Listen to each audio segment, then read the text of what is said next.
Okay, hello everyone and welcome to another episode of Cleaning and Restoring. I haven't done any videos in a while, but my friend Teeohh gave me a huge lot of stuff to take apart and clean for him. And in it, he gave me one of the original NES Zapper gun things, controllers. I don't know what these are really called.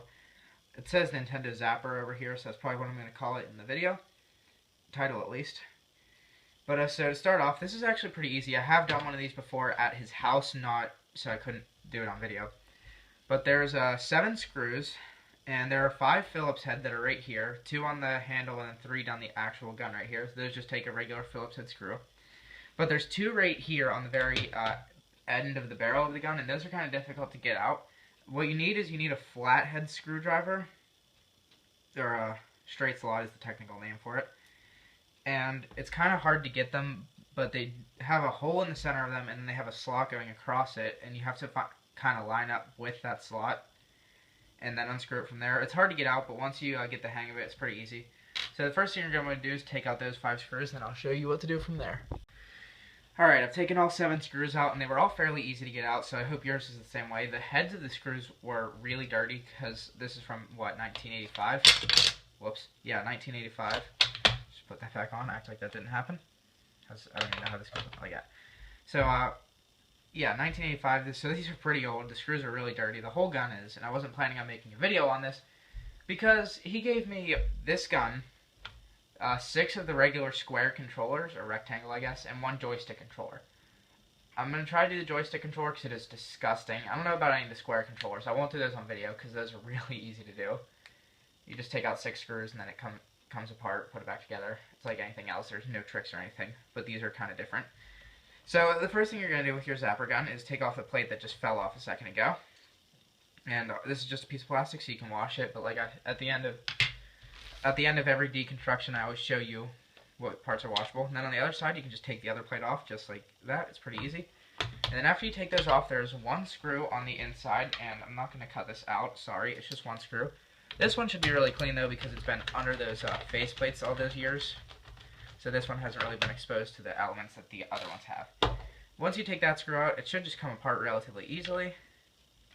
Just like that. Flip it over, and there is your second half of the Zapper gun. And there's no pieces or anything that come out in this half, so this is obviously washable.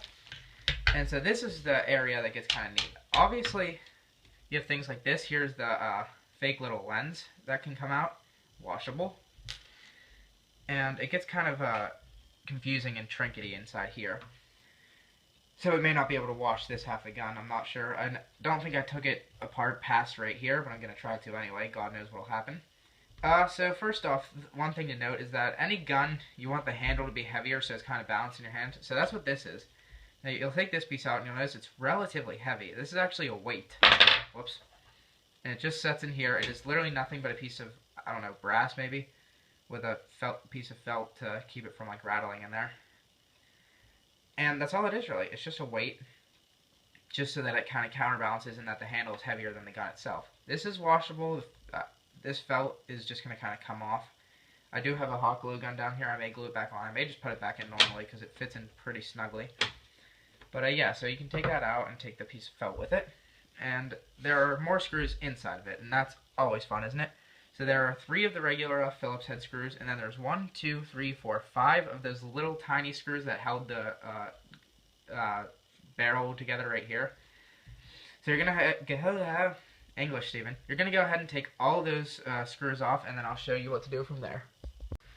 All right, there's one thing to note. I'm sorry if you already took all your screws out, but those 5 little screws don't necessarily need to come out unless you want to wash the little red button right here. Which I actually don't plan on doing. I mean, it's a little bit dirty on the sides, but that can just scratch off with a fingernail, honestly. So I don't need to wash that. So basically, I'm done taking out screws. You don't need to take out this little 5, unless like it's not working. Then you may need to take those out.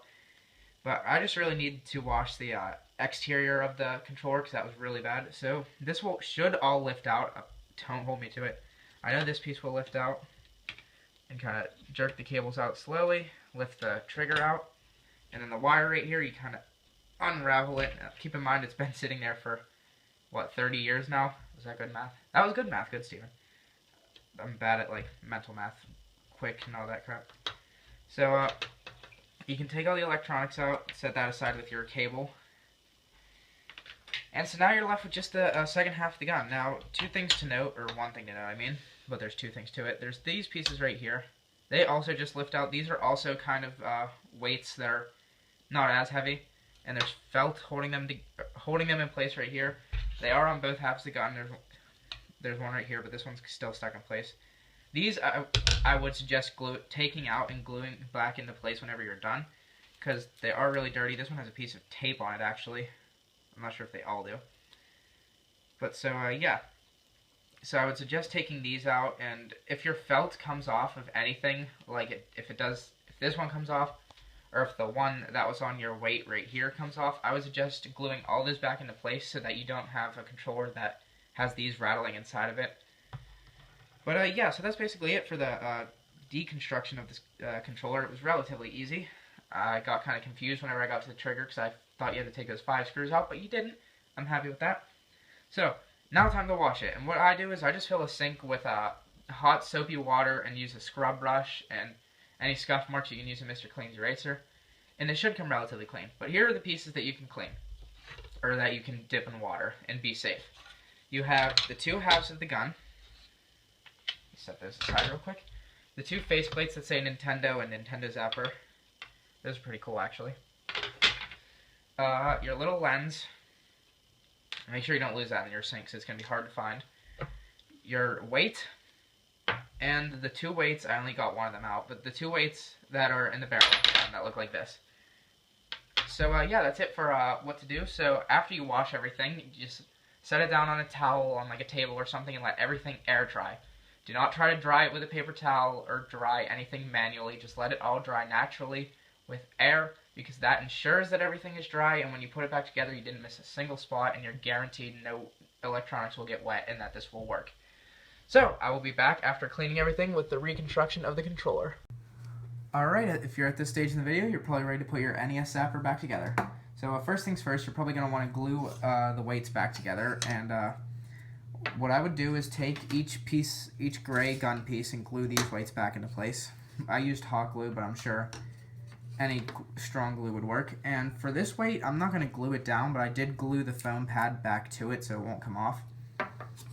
Alright, so now we're ready to put it back together completely. So start with the piece that has the cradle for this weight, because the first thing we're going to do is put that weight back into place. And now I'm going to do this now just so I don't forget it. Take this clear lensy piece thing and drop that into place right there, just so I don't forget it, because I know I will. So now I believe we're going to take all the techie parts of it, which are right here, and we're going to start to fit these back into place. So this piece fits on like so. Then angle this into place. Make sure your wires get tucked in so they're not hanging out of the console of the controller. And then weave this wire back through these little prongs like that. And the techie parts back together, just like that. And the trigger should work still. It's really loud, but it works at least. Alright, so now put these 3 screws back into place to hold the trigger part back into place, and then I'll show you what's after that.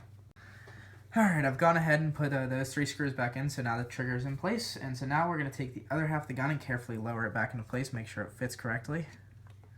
And that actually went on very, very easily. And so there's one screw hole right here that takes just a regular screw. And I would suggest taking a screw with a dirtier head to it, because this will be covered up. And this one goes in underneath the face plates that say Nintendo and Zapper and stuff like that. So now the bulk of the work is done, because this is all back together basically. And so now you're going to take these 2 face plates, figure out which one goes on where, and how do these go on, to be honest? Alright, this one goes on here. And the other one goes on over here. Alright, once you've got those on, this actually came really clean, by the way. I was really impressed with it. Once you've got those on, you can take your 5 big screws and put them in there. And don't forget, you have those 2 tiny screws. You can put them on the end right here, and then you'll pretty much be done. Okay, I've put all the screws back into place, and you can do one final test. Do a shake test, make sure it doesn't rattle. A shoot test, it's really loud when it shoots, but it works. So I just realized actually that I forgot these 2, but I won't bother re-showing you that. that's pretty much it for this video. So if you liked it, please leave a like or subscribe. And in the next episode, I'll be doing a PS2 Slim.